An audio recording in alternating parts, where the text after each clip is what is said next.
ഒരവസരം വന്നപ്പോ എൻ്റെ ബാലകൃഷ്ണന്റെ കുഞ്ഞിനെ കൈവിട്ടില്ലല്ലോ എന്നതിൽ നന്ദിയുണ്ട്. ഒത്തിരി മനസമാധാനം തോന്നുക. ഓഫീസിൽ JK ബാലകൃഷ്ണനും രണ്ടല്ലായിരുന്നു, ഒന്നാ. എപ്പോഴും അങ്ങനായിരുന്നു. പക്ഷെ എന്നെ കളഞ്ഞിട്ട് അവനങ്ങ് പോയി. ബാലകൃഷ്ണന്റെ മോള് എനിക്ക് മോള് തന്നെ. ജാനകിയുടെ അച്ഛനെ പലപ്പോഴും സാമ്പത്തികമായി സഹായിക്കാൻ JK നോക്കിയതാ. ഒന്നിനും വഴങ്ങിയില്ല. ഇനിയെങ്കിലും ഈ ദുരഭിമാനം കളയണം. നമ്മൾ അതുകൊണ്ട് ഒന്നും നേടില്ല. പാരമ്പര്യമായിട്ട് കിട്ടിയ ഒരു നല്ല ചീത്ത സ്വഭാവ. സരസ്വതിയെ എന്താ നോക്കി നിൽക്കണേ? ചായ എടുക്കാൻ.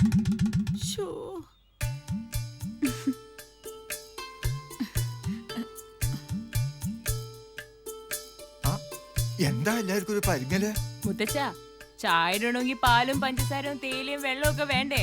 അതിനിവിടെ വെള്ളം മാത്രമേ ഉള്ളൂ. പിന്നെ ഇങ്ങനെ ചായ ഇടുന്നേ? ആ വണ്ടിയുടെ പൊടി പോലും ഇല്ലല്ലോ. എന്നും ഇവിടെ വന്നിങ്ങനെ നോക്കണമെന്ന് നേർച്ച വല്ല ഉണ്ടോ? അതാണ് തെണ്ടി എനിക്കും ചോദിക്കാനുള്ളത്. ഇവിടെ തന്നെ കൊണ്ടുവന്ന് വയ്ക്കണമെന്ന് വല്ല നേർച്ചയുണ്ടായിരുന്നു? നിനക്കല്ലായിരുന്നു നിർബന്ധം ആ ടാക്സി ഡിക്കി തന്നെ കൊണ്ടുവന്ന് വെക്കണം. എന്തൊന്നേ വിട്, കൊച്ചു പിള്ളേരെ അബദ്ധം ചെയ്തത് നമ്മൾ 3 പേരുടെ തന്നെയാണ്. ഇനി അതങ്ങനെ തിരിച്ചു പിടിക്കാനുള്ള വഴി ആലോചിക്കും. അതെ, അതാണ് അത് ശരി. അയ്യോ, എത്ര നന്നായിട്ട് നടത്തിയ ഓപ്പറേഷൻ ആടായത്. ഇനി നമ്മൾ എന്ത് ചെയ്യും? എടാ ചാക്കോ, നീ ഇങ്ങനെ ഒപ്പാരിയിടാതെ ആ ടാക്സി എവിടെയെന്ന് കണ്ടുപിടിച്ച എല്ലാം ശുഭം. നീ ഇങ്ങനെ ചടഞ്ഞിരുന്ന് കഴിഞ്ഞേറ്റെ. എടാ പൊക്കടാ. എന്താടാ മലദൈവോ? അതിന്റെ അച്ഛൻ ആ കാറിന്റെ ഡിക്കിയിൽ വെച്ചതിന് പകരം ഇവന്റെ കൊടവയറ് കീറി ഇതിനുള്ളിൽ വെച്ചാൽ മതിയായിരുന്നു. അതിനേക്കാൾ സുരക്ഷിത് ഇവിടെ ഉണ്ടായിരുന്നു. ചിരിച്ചോ. ഈ ഡിക്കി കൊണ്ട് അങ്ങനെയെങ്കിലും ഒരു പ്രയോജനം ഉണ്ടല്ലോ. വാ.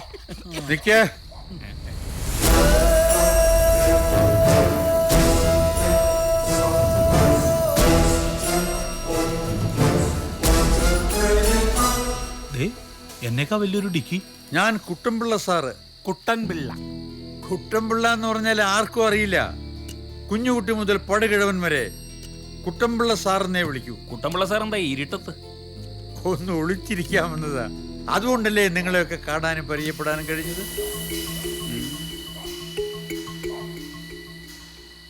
ഇത് അലൻ, ചാക്കോ, വെങ്കടേഷ്.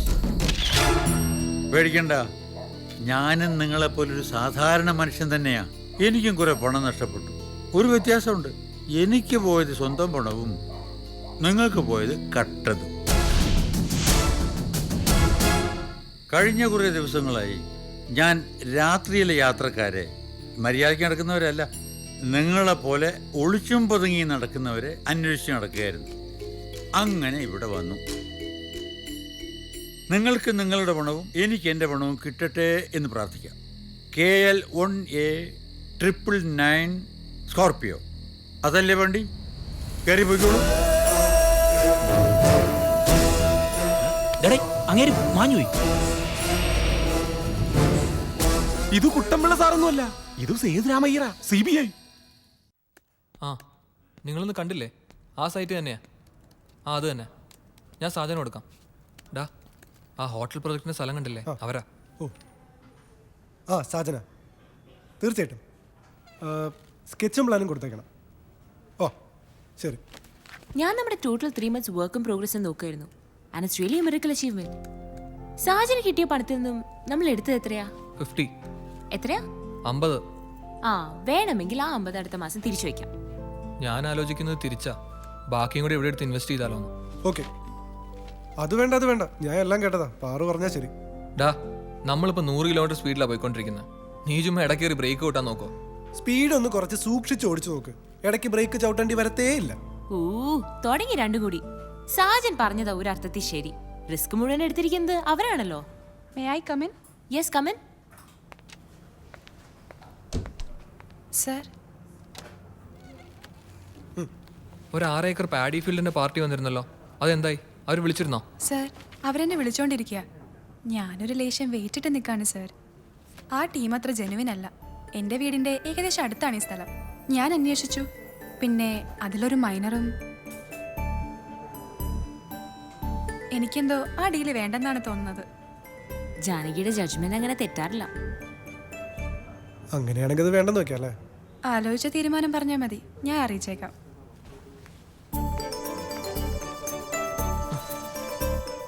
എത്ര പെട്ടെന്നായി പെണ്ണ് റിയൽ എസ്റ്റേറ്റ് പണി പഠിച്ചത്. ജീവിതത്തിൽ വിശപ്പ് പതിവായാലേ ആരും എന്തും പഠിക്കും. അത് ജാനകിയുടെ ഒച്ചയല്ലേ?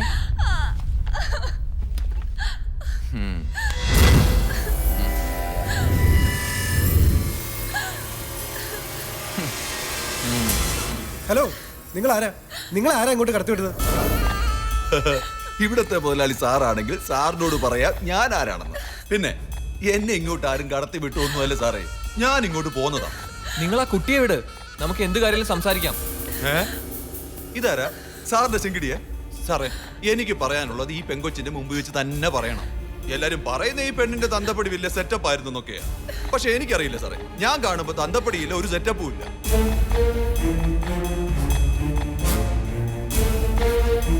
കുറെ പേരുടെ പണം വാങ്ങിയിട്ടുണ്ട് പലിശയ്ക്ക്. ഒരു 10,000 വരെ കൊടുത്തത് ലക്ഷങ്ങളായി. വലിയൊരു മുതലിന്റെ വാങ്ങി കൊടുത്ത ഇപ്പൊ മുതലുമില്ല പലിശയില്ല.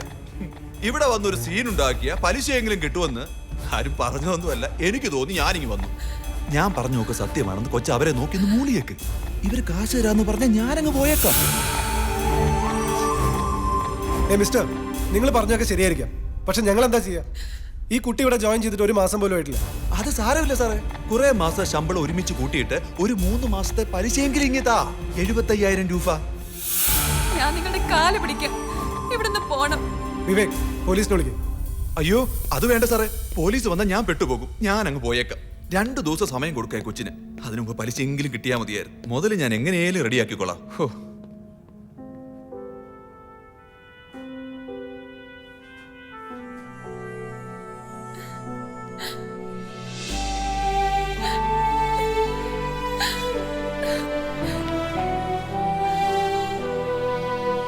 അങ്ങോട്ട് പോകാൻ അത്രയ്ക്ക് വിഷമാണെങ്കിൽ എൻ്റെ മോളിനി പോകണ്ട. ബാലകൃഷ്ണന്റെ മക്കള് നാണം കെട്ട് ഒരു ജോലിക്കും എങ്ങും പോകണ്ട. അത് തന്നെയാണ് എൻ്റെ അഭിപ്രായം. പക്ഷെ പിന്നെ എങ്ങോട്ട് പോണമെന്ന് കൂടി മുത്തശ്ശൻ കുട്ടികൾക്ക് പറഞ്ഞു കൊടുക്കണം. മുത്തച്ഛ, അമ്മയ്ക്ക് വേണ്ടി മാത്രം ഒന്ന് സൈലൻസ് പറയോ? വേണ്ട, മിണ്ടുന്നില്ല, ഞാൻ പോയേക്കാം. പക്ഷെ വിശപ്പും ദാഹമെന്നും പറഞ്ഞ് ആരും അടുക്കളയിലോട്ട് വന്നേക്കരുത്.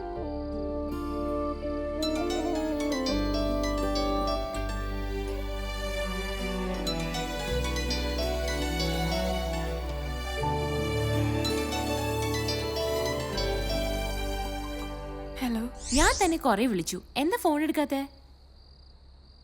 ഞാൻ കാരണം ഓഫീസിൽ വെറുതെ ഒരു പ്രശ്നം. വെറുതെ അല്ലല്ലോ, കാശ് കൊടുക്കാനുള്ളത് തന്നെയല്ലേ. അപ്പൊ കാശ് കൊടുത്താ പ്രശ്നം തീരും. അയാൾക്ക് ഒരു 2 മാസത്തെ പലിശ കൊടുത്ത് തൽക്കാലം നിർത്താം. അത് ഞാൻ തരാം. എന്താടോ ഒന്നും മിണ്ടാത്തെ? അതൊന്നും വേണ്ട മാഡം. ജാനകിക്ക് വേണ്ടായിരിക്കാം, പക്ഷെ ഞങ്ങൾക്ക് ജാനകിയെ വേണം. പിന്നെ വേണ്ടാത്തൊരു കാര്യം എനിക്ക് പറയാനുണ്ട്. ഈ മാഡം വിളി അത് വേണ്ട. കാശ് എന്റെ കയ്യിൽ നിന്ന് തരുന്നൊന്നുമല്ല, അത് സാജൻ ഓഫീസിൽ നിന്ന് തരാൻ പറഞ്ഞതാ.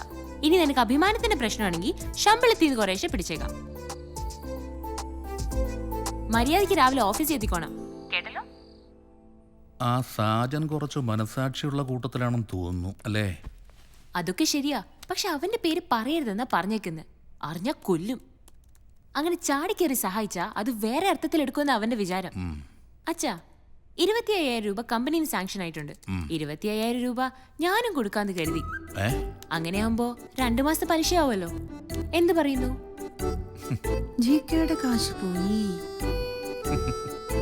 എന്റെ മോളുടെ മനസ്സ് എത്ര നല്ലതാണെന്ന് നോക്കി. എന്റെ മോളെ കുറിച്ച് എനിക്ക് അഭിമാനം തോന്നുന്നു.